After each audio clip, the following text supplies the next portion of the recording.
Hi there, welcome back to Hollow Kingdom. When we left ST and Dennis, they were surrounded, seemingly without hope. And we also, last time, heard from a show cow up in Scotland, getting a perspective on what's going on in Scotland and how it's very much like what's going on in Seattle. So here we go. Chapter 22, ST, Up Shit Creek, Seattle, Washington, USA. The rain pummeled down, spitting and weeping in cool sheets. An ass load of unblinking eyes watched us from the branches of red cedars. We were besieged, wing beans outnumbering us. I looked up at their glares, the anticipatory judgment that rained down on me from above. My heart started to race. A fluttering from a high branch caught my eye. A beautiful bird, resplendent with an opalescent sheen, glided down from a red cedar, dropping to the earth near my patch of moss. His contour and facial features were elevated, a sign of his breezy dominance. It was Cry, the head cheese of the UW Bothell murder. You are injured, he said, spreading his magnificent pinions, water drops releasing like tiny crystals. No shit. Times have been tough for you, he said. What the? What is this? You're going to fly down from your high branch and just start stating the obvious? Thanks, dickwad. You can take your blatant observations and your annoyingly flawless feathers and functioning wings somewhere else. A smattering of crows cawed out. They weren't happy with how I was speaking to their beloved brother. The beautiful crow raised his head up to the sky, raindrops running down the length of his onyx beak. You are rescuing the domestics. That's why you were searching for the one who opens doors. This guy was just all about wounds and salt, and he was really ruffling my feathers. Not that it's any of your damn business, but I got bad intel from the farce that is Aura, and your stupid kind harassed me at the zoo, so I nearly got snarfed by a tiger. They are our kind, but the zoo crows are not a part of our murder. You shouldn't just lump us all together like that. We are all individuals. Even our murders have their own characteristics. I'm sure there are humans that you didn't like. No one comes to mind, I lied. Why don't you just leave us alone? Because we look after our kind. That is part of what it means to be a crow. The code of murder. We both looked at Dennis. Now a wet rolled rug under the trees. Dennis was my murder. A memory surging like a jolt of electricity hit me. It had been the first thing Cry had inquired about when I met him by the university library. He had wanted to know about my control over the dog. It was Dennis he was interested in, and I swore right then on the whole of my cash collection that he would never have him. I'm not your kind. I want nothing to do with you in your sky-squatting, bitch-beaked ways. I am not a crow. I'm a mofo. As my words bounced off the rusty trunks of the old cedars, the corvid lungs in the trees gasped. But you are a crow. It is known. Cry cocked his head. No, he would not take away the last good thing Big Jim ever said to me. Shit turd, you're one crazy mofo. Those were my words, my last piece of Big Jim to keep forever. Stop telling me who I am and invading my space. Get the hell away from us, I shrieked, feeling something inside me rising, boiling like stew. The humans are dying out because they upset the natural order of balance. You must accept this. You must return to your roots. It isn't true, and I don't have to accept a fucking cracker of what you say. You're a bunch of idiots who think you know everything and you're wrong. I know they are still out there. You can't claim to know for sure. We know through Aura. Aura is nothing but spam, a network of totally unreliable fabrications, no better than the National Enquirer. The mofos will survive this. Blackwing, the humans were a plague on the earth. They were not able to control their numbers or their consumption of the land, and so nature did it for them. She is not kind. She is balanced. The one who hollows as well must return. It is known. For every species, there is a calling to evolve, an opportunity for change to ensure survival. If a species misses the calling to evolve, they are destined for extinction. This is the law of the earth. I know that deep down you believe this. We have lived side by side happily with humans as their aerial allies, and now we must thrive without them. Surely you do not miss those treacherous mofos are treacherous? What about nature? What about the orca who catapults a seal 40 feet into the air just for the hell of it? Or when an assassin bug wears the corpse of its victim for camouflage? Or when a baboon eats its young? That's savagery. Mofos are kind and resourceful and clever and unparalleled in their ingenuity, masters of creativity. You don't know what you're talking about. I am a mofo. A cacophony of complaint came from the branches, the brassy song of angered crows. Cry held on to his patience like a top tier canopy branch. Perhaps the truth is, the part of you that's smart and resourceful is the crow part. We're smarter than you give us credit for. You are bird brained and simple compared to the mofos, I spat. How many of us can recognize a human face, even with a mask on, or when they try to disguise themselves? We all can, came unanimous squawking from the trees. He continued. Our children's children know to heed the warnings of an enemy, and how many humans can recognize an individual crow? His eyes were hypnotic and shiny. I thought of how once, after I'd gone to stretch my wings around the neighborhood, I returned to catch Big Jim squawking at a college crow with a white streak on her wing, agitatedly beckoning her from our green mountain sugar maple. He called her shit turd, yelling for her to hurry up and sit on his shoulder because he was late for a beer pong. She was molting, half my size, and had a cyst the size of a jawbreaker sticking out of her breast. It had been a serious blow to the old self-esteem.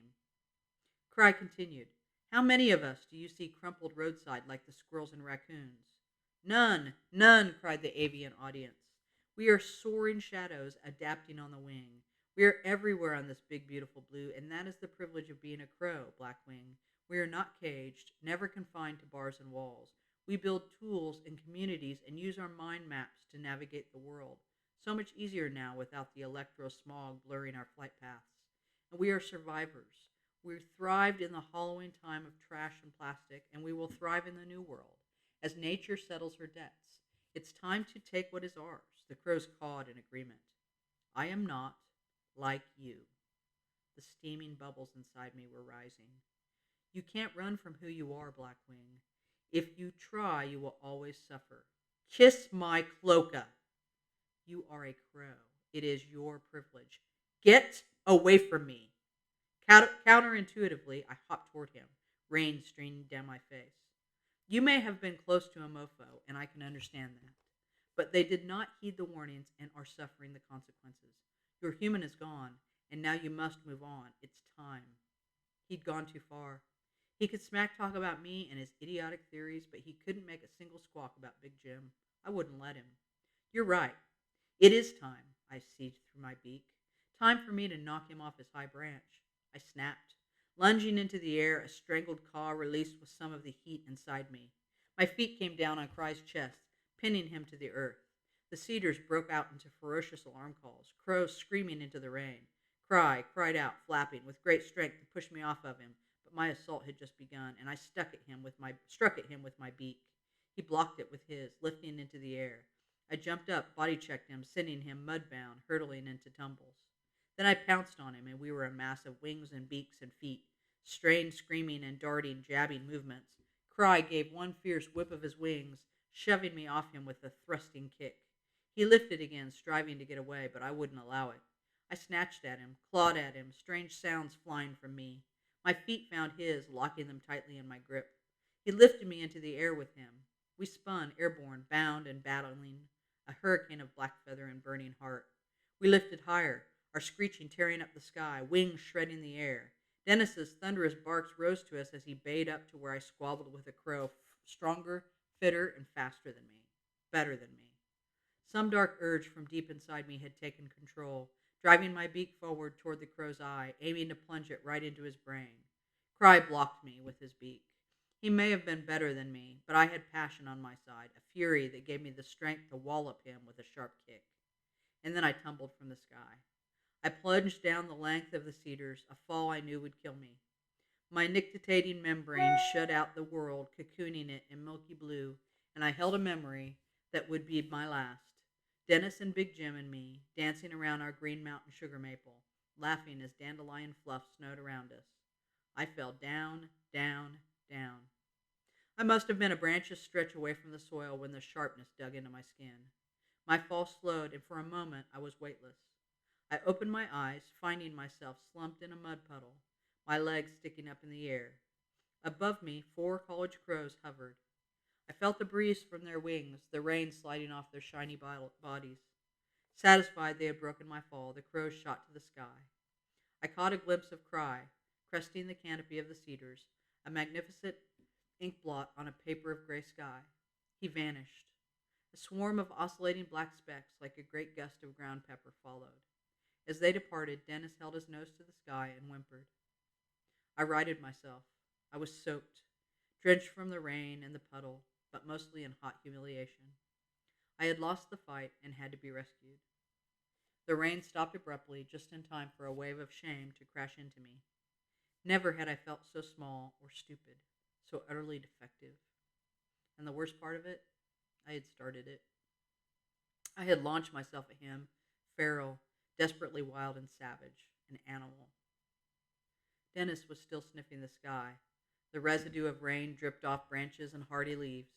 A carpet of moss and mud stretched out around me, lime green and glowing with seishi. Gray, shaggy parasol mushrooms sat with proud postures, slick and shiny.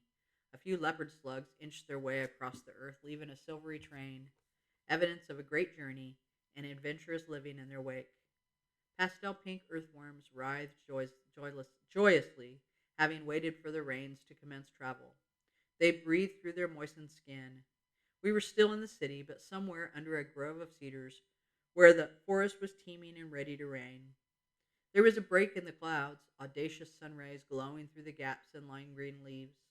Electric green ferns and spongy moss hugged copper brown bark and soil. A hermit thrush, freckles decorating his breast, raised and lowered his tail. He let out a powerful flute-like trilling.